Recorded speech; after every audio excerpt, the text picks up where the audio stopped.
Alright yan, so naganapon mga ka-adventure. So dumating na yung in-order ni Louie. Pina-order ko sa kapatid ko na plastic seat para sa ating Honda TMX 125 Alpha. Dahil yung stock seat niya, yung pinaka-frame, nadurog na dahil bakal nga yun. So metal yun, kaya katagalan, ilang taon na rin, 7 years. 7 years old na rin yan si Alpha. So ito na yung ating pamalit sa upuan. So buksan mo natin para makita natin ito. So, mura lang naman to sa TikTok, no? Sa TikTok to sa in-order. So kung gusto nyo, lagay ko yung link. So order lang kayo. Mura-mura to, pamalit sa mga stock seat ng Honda TMX 125 Alpha, Honda TMX 155 at ng mga Rusi TC 150, 125. Ayan, so fit lahat ito doon. Alright, so buksan natin. Ano natin to? Mukhang nabuksan na itong wala to mukhang napagka-nadiskitahan na. Ayan. So ito. So black na yung in-order natin. Alright. Ayan. Ay! Ba yan? Pas yung pinaka-frame niya. Ayan yung mga pinaka-frame na. Saan? Ba't isa lang? Ano ito na? Ayan, so ito na siya. Tingnan natin, ayun pa. Ayan, dito pa. Ayan. Dalawa. Asan pa yung isa? Ba't? Low. Okay, so dito kasi ano. Yan.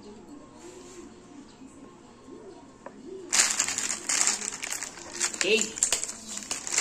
Check na natin kung paano ayusin.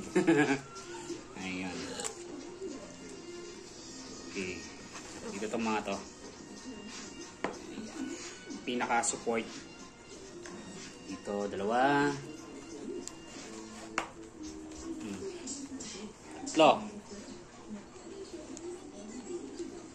Okay. And yung isa, saan to dapat?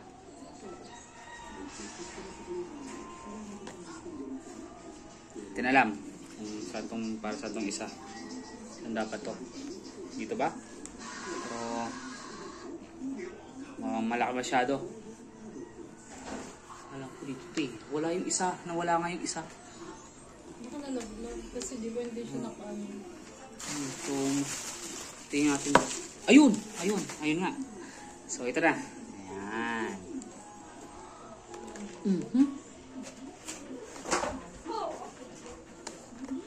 Okay. Ayan. So, nailagay na natin yung mga rubber support. Ayan. Ito naman ang ating ilalagay. So, dito to mga to. Ayan. Ganyan. Dito. Kaso, wala tayong tornilyo. Yun ang problema. Ito, dito. So, check natin yung sa stock ng mga tornilyo. Ito yun dito. Yun, ganyan yan eh. Sarado mo na itong pintuan. Madilim mamaya. Sige yan. So, tingnan natin ha. Oh. Okay. Agi, ang pogi mo dyan. Pag walang ilaw. So, check na natin sa labas kay Alpha. Okay, let's go. Alright, so yan na. Ito yung kanyang stock seat. Oh. Turog. Diba? Bulok na. Ayan, oh. Oh. Uy! Tanggalin lang natin itong mga yan, yung rubber na yan. Ito. So, ito. Kunin natin yan. Pero hindi na natin ito gagamitin dahil durog na talaga. Yan. So kakabitan natin itong kanyang plastic seat dito. Yan, pa ganyan. Pero bago, hanapan natin to ng mga bolts.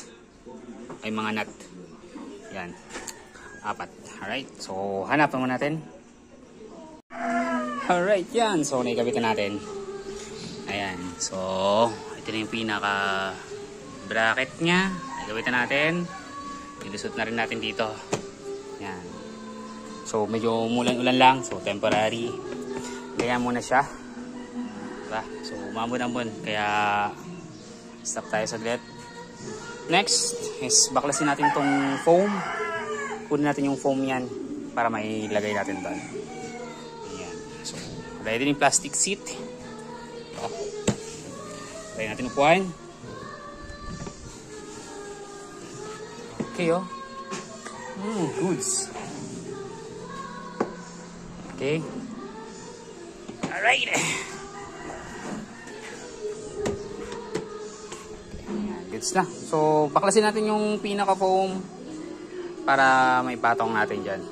Temporary, meron tong backup cover. So, ganun muna. Pero, baklasin muna natin. Alright. Yan. So, ito yung pinaka-foam niya. Tanggalin natin. Foam lang yan. So, baka yung kulay niya. Luma na kasi. Pero buo pa siya. Ayan. So, pwede pa natin magamit. Alright. Ayan.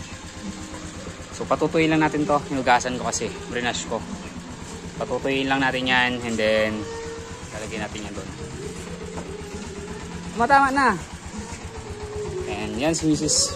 Magpa-practice na raw siyang mag-drive ng motor. Ay, Junior! Alis dyan! Alright. So, try naman natin si Mrs. Alright, yun. So, yan na nga, ano. Naikabitan natin yung pinaka-plastic frame seat niya. And, natanggal na natin yung foam. Ayun. Natutuyo lang natin. Then, sa susunod, kakabitan natin yun dito. Pinaka-upuan. Alright. Yan. So, ganyan na lang muna. And then, kapag may time tayo ulit, susunod, ayusin natin yung wiring. Makabili tayo ng bagong MDL, bagong headlight. Palitan natin yan. Tapos yung busted natin na isang signal light. Alright? So, yun. Goods muna tayo mga kalta.